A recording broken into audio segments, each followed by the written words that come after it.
Good morning, guys. This is Coach Willis again. Just doing a little video with you. Wanted to talk to you today about the mission system and problems with it, and mainly the reasons why the Spanish missions failed in the New World. First thing is Indians were not interested in changing their ways. A lot of these Indians were, you know, they did what they wanted to do. They've been doing it for hundreds of years, and now now these Spanish missionaries are coming in and trying to make, change their religion, trying to turn them into different people, trying to make them farmers whenever they're out hunters and gatherers and that kind of thing. So it just didn't really work out very well for them in that way. Another reason is lack of money from Spain. The Spanish did not spend enough money helping the Spanish missionaries, and so they didn't have enough money to work with, and so that made it really hard. All right, second reason, part two, is because of diseases.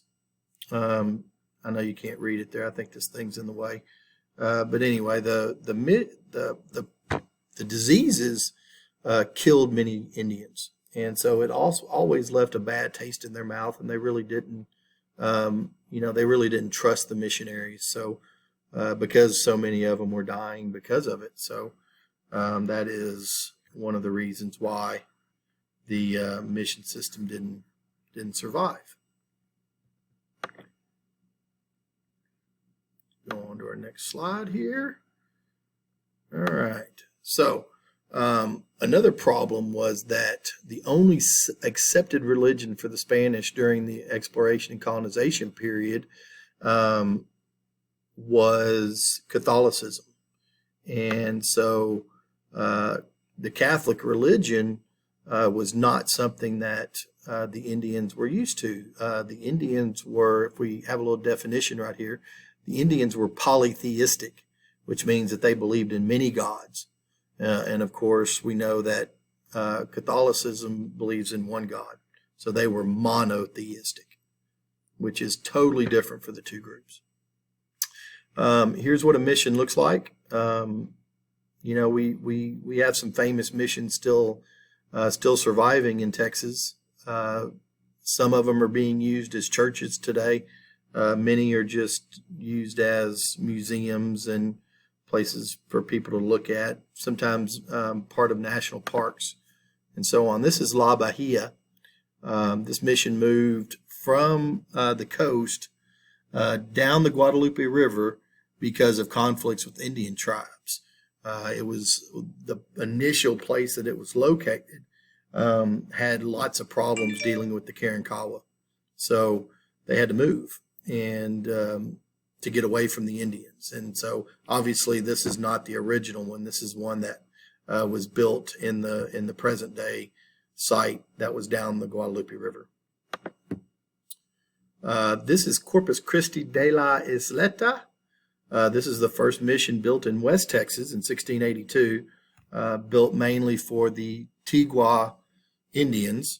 And this was found near present day El Paso.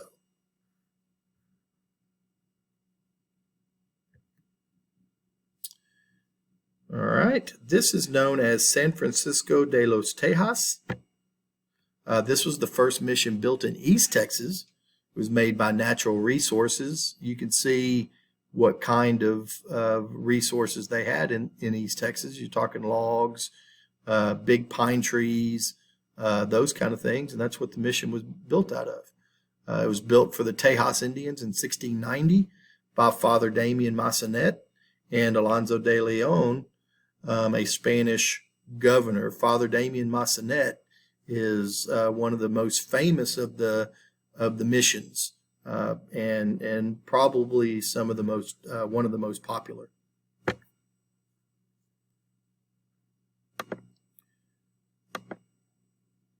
Oops, let's go back. This is another one of our missions in San Antonio. I can't recall the name of this one right now. I'll get to it in just a minute. But this is one in San Antonio where they have a group of I believe, 5 missions. This is San Antonio de Valero. This is known as the Alamo, the most famous of all the missions in Texas, built in 1718. And this part of the mission was the church. Everybody know that the Alamo, knows of the Alamo, but this is just a small little portion of what the whole mission looked like.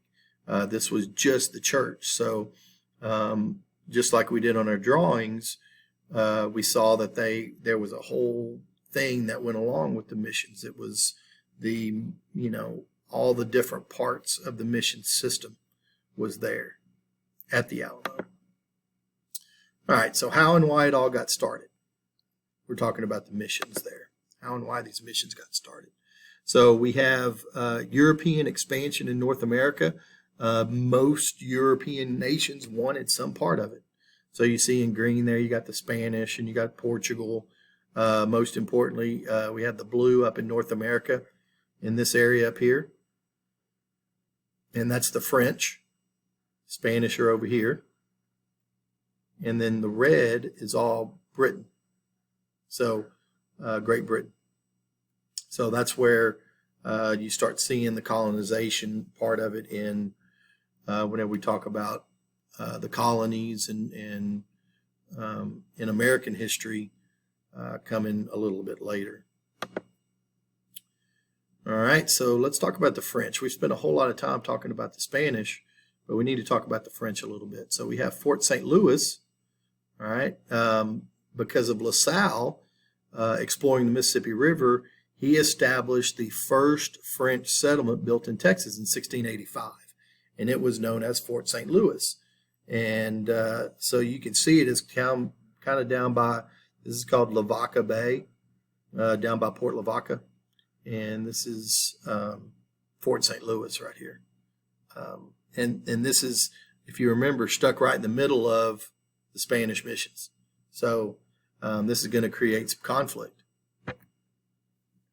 So French built, this is a cause, French built Fort St. Louis to establish France's claim in Texas.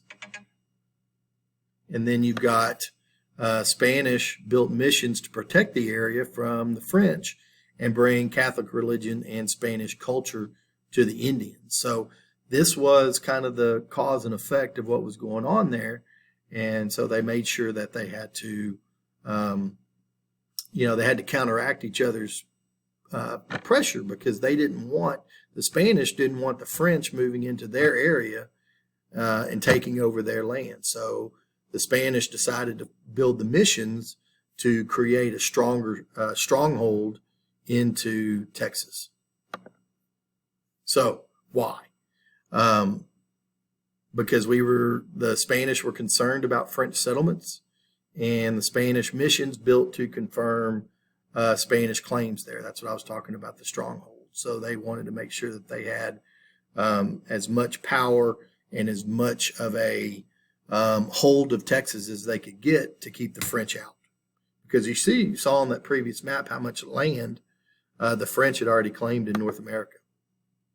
So this is a little timeline of what we're looking at. So from the beginning, you have 1519, where Pineda maps the Gulf Coast and claims that area for Spain. Then we jump all the way ahead to 1682, and you've got the first Spanish mission being built in Texas. If you look there, the first Spanish mission was built in West Texas in El Paso. That was that Corpus Christi one. And so that might something you might see again. So in 1685, a couple of years later, the French went ahead and built their Fort St. Louis right down there in Corpus, or in Port Lavaca. So now you see there's a little bit of conflict going on. And now you got Spain again, who built the first Spanish mission built in East Texas. So now they're trying to gain some claims to all of Texas. So that is the end of our slideshow presentation. Remember, if you ever need anything from me or Coach Christian, because Coach Christian's class is going to be watching this as well, If you ever need anything from us, please give us a holler and let us know what you need. Y'all have a good day.